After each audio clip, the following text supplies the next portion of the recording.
Shalom saudara yang terkasih dalam Kristus. Bertemu kembali dalam program BPK with Love.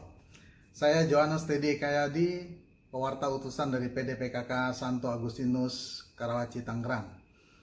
Hari ini saya akan membawakan pewartaan firman dengan tema pertandingan iman. Baik, sebelum saya lanjutkan, mari kita berdoa terlebih dahulu. Dalam nama Bapa dan Putra dan Roh Kudus, amin. Bapak yang makasih, terima kasih Bapak kalau Engkau boleh beri kami kesempatan untuk mendengarkan firman-Mu dalam program BPK with Love ini.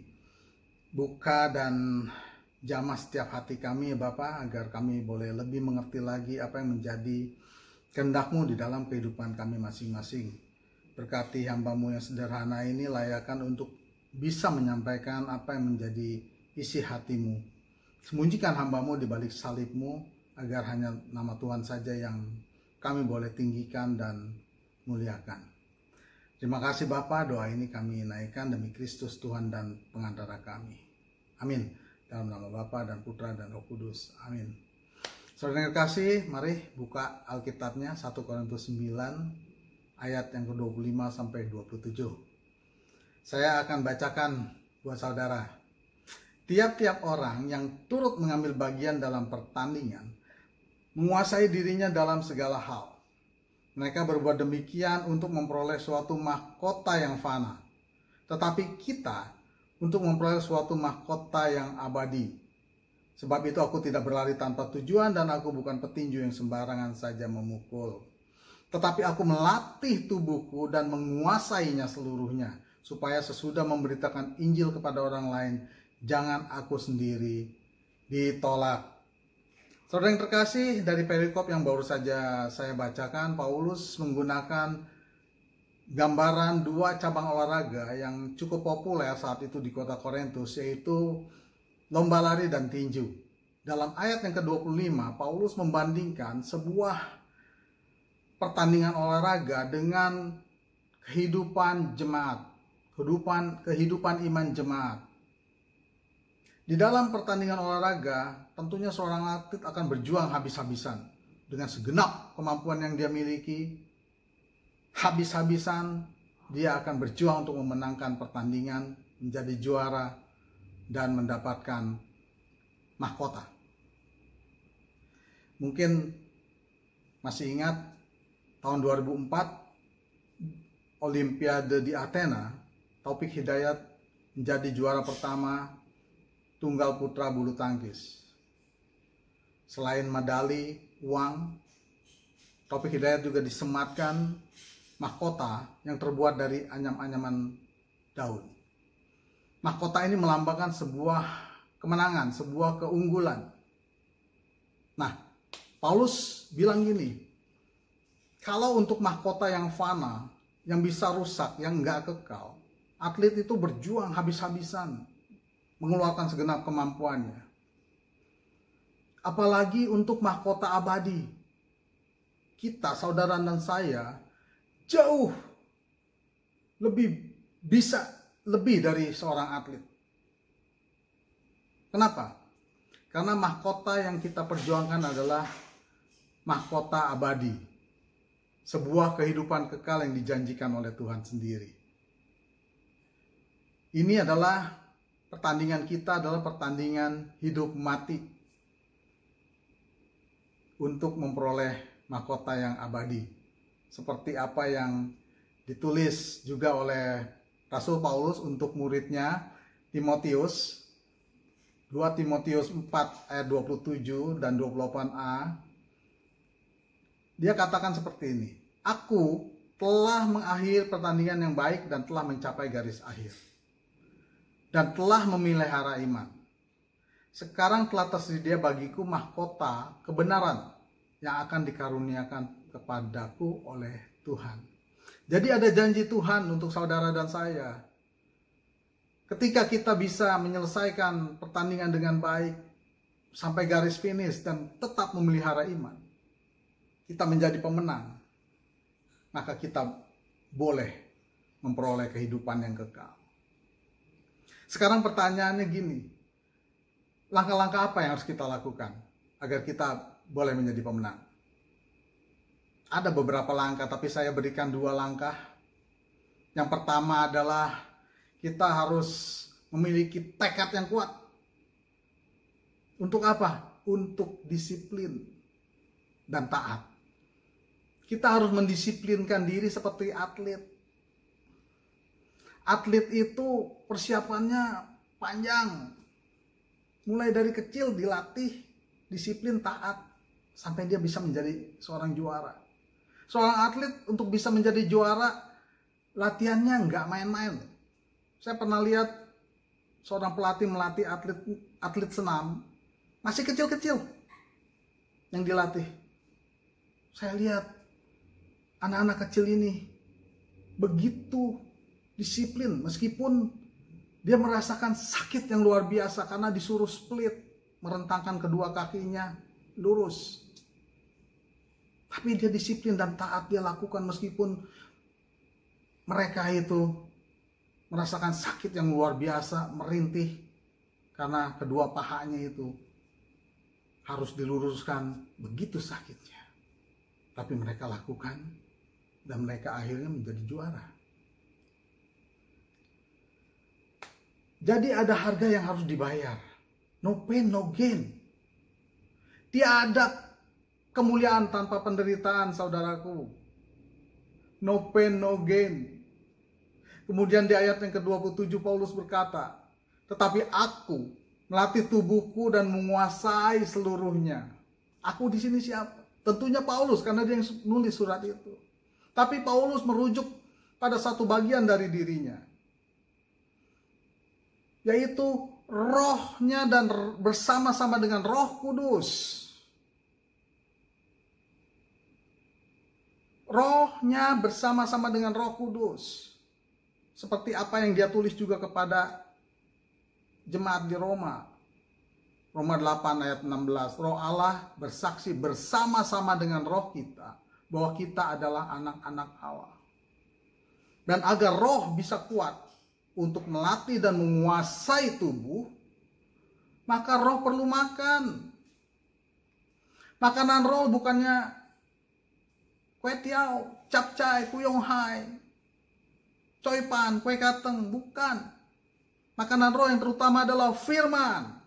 Maka ada tertulis, hidup bukan dari roti saja, melainkan dari setiap firman yang keluar dari mulut Allah. Selain firman, yang terutama juga doa. Yesus mengatakan kepada murid-muridnya yang dekat dengan dia, 3 orang muridnya, Petrus, Yohanes, Yakobus, dia katakan, ayo kamu harus berdoa. Kalau kamu tidak berdoa, nanti kamu jatuh dalam percobaan. Roh itu penurut, tapi daging lemah. Maka ketika bangun tidurku terus mandi, itu kesiangan. Bangun tidur dia langsung mandi. Bangun lebih awal. Bangun tidur, doa, ucapkan syukur, naikkan syukur. Apalagi kalau yang bisa puji-pujian, naikkan pujian syukur. Terima kasih Tuhan. Setelah itu baru boleh mandilah. Habis mandi, jangan langsung sarapan. Habis mandi, sediakan waktu untuk baca firman, doa kembali. Setelah itu, baru sarapan pagi. Jadi yang perlu sarapan lebih dulu adalah rohnya. Supaya rohnya lebih kuat dari badannya. Makanya rohnya harus dikasih makan dulu. Atlet itu nggak boleh makan sembarangan. Dia semua menu-menunya sudah diatur. Makan pagi, makan siang, makan malam, snack semuanya sudah diatur. Dia tidak makan sembarangan. Begitupun kita.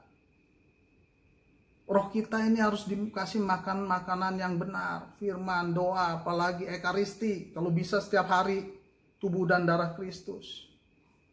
Itu yang akan membuat roh kita menjadi kuat. Bagaimana dengan saudara dan saya hari-hari ini?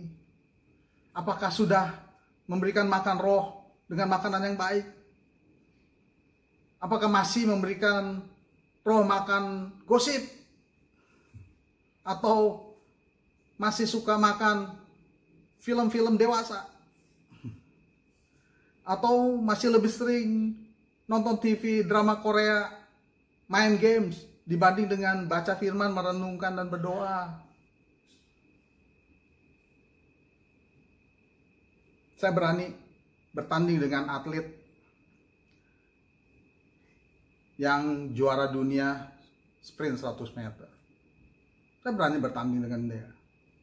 Tapi syaratnya satu. Atlet itu dikasih ransel, dikasih beban 100 kg. Saya berani bertanding dan saya yakin saya pasti menang.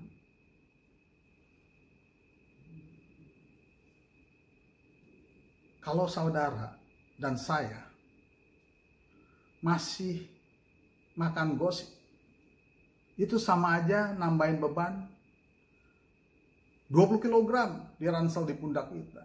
Kalau saudara dan saya masih makan makanan yang duniawi, itu sama aja nambahin beban di pundak berpuluh-puluh kilogram. Dalam Ibrani 12 ayat 1 dikatakan, marilah kita menanggalkan semua beban dan dosa yang begitu merintangi kita dan berlomba dengan tekun dalam perlombaan yang diwajibkan bagi kita. Jadi kalau kita masih makan makanan yang duniawi, yang tidak berguna bagi roh, sama aja kita memiliki beban dan ini akan merintangi kita di dalam pertandingan iman kita untuk bisa bertanding dengan baik sampai garis akhir dan tetap memelihara iman. Nah, jadi harus disiplin dalam berlatih, disiplin dalam makanan untuk roh. Taat, itu langkah yang pertama. Langkah yang kedua untuk kita bisa menang adalah penyangkalan diri. Waktu SMA, saya punya beberapa sahabat yang juga atlet. Dia enggak makan makanan sembarangan. Dia tahu mana makanan yang baik dan makanan yang tidak baik. Ketika saya beli jajanan di pinggir jalan, saya tawarkan ke mereka. Dia langsung tolak, no thank you Teddy. Begitupun kita. Kita harus bisa berkata tidak kepada hal-hal yang bisa merusak tubuh dan roh kita. Kolose 3 ayat ke-5 mengatakan, karena itu matikanlah dalam dirimu segala sesuatu duniawi, kecabulan, kenajisan, hawa nafsu, nafsu jahat, dan juga keserakahan yang sama dengan penyembahan berhala. Karena itu matikanlah. Kill, bunuh. Karena kalau kita tidak matikan hal-hal yang duniawi yang merusak itu, maka hal-hal duniawi itu yang akan mematikan karir saudara, mematikan keluarga saudara, mematikan pelayanan saudara, mematikan istri, suami, anak-anak saudara, mematikan masa depan saudara dan saya. Berapa banyak hari-hari ini yang masih susah untuk mematikan keterikatannya dengan hal-hal yang duniawi. Banyak. Yang simpel aja deh. Berapa banyak yang belum bisa mematikan, membunuh keterikatan dengan rokok.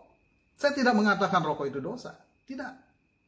Tapi yang jelas, kalau kita merokok, itu lebih cepat ketemu Petrus sama Paulus. Keluar di mulut. Keluar di hidung. Keluar di kuping. Keluar di koran. RIP, rest in peace. Telah melakukan pertandingan dengan baik dan telah sampai garis akhir dan telah memelihara iman. Tanda tanya.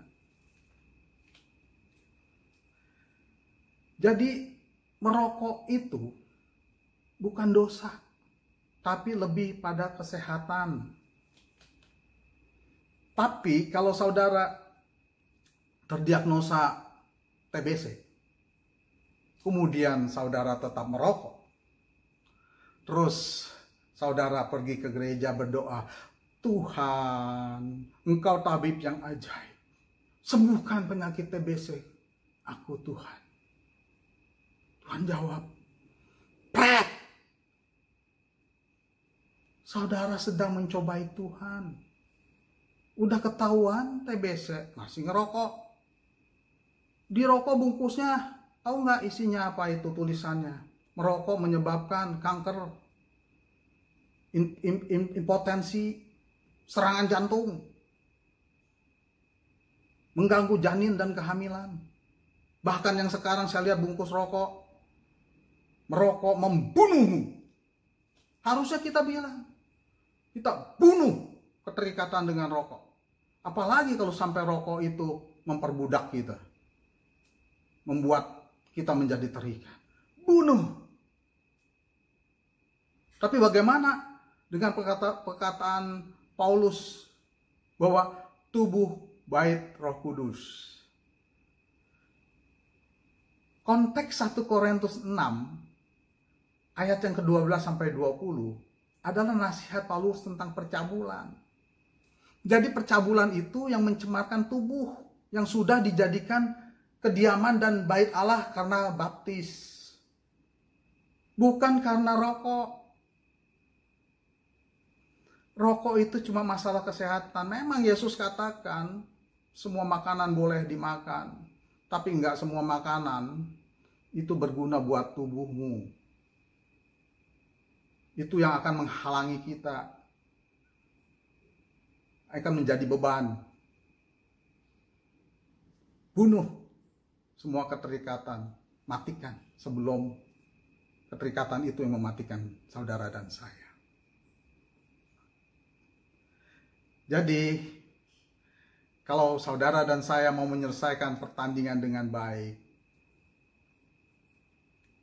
dua langkah itu. Tekad untuk disiplin dan taat, berlatih, ya.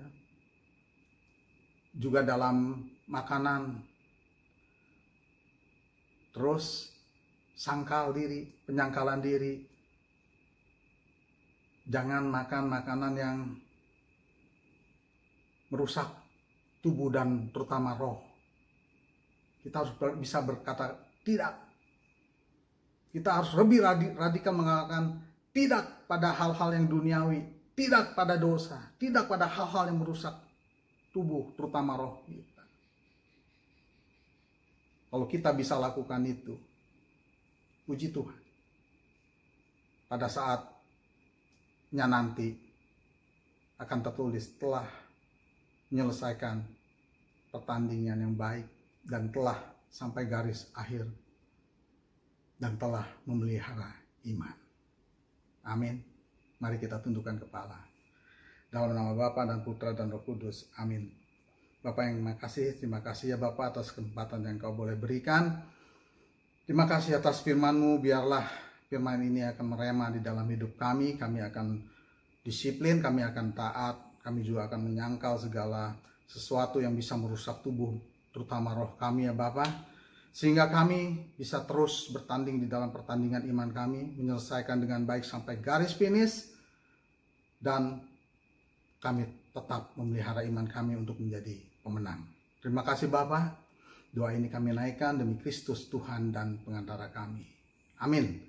Dalam nama Bapa dan Putra dan Roh Kudus. Amin. Terima kasih. Tuhan memberkati.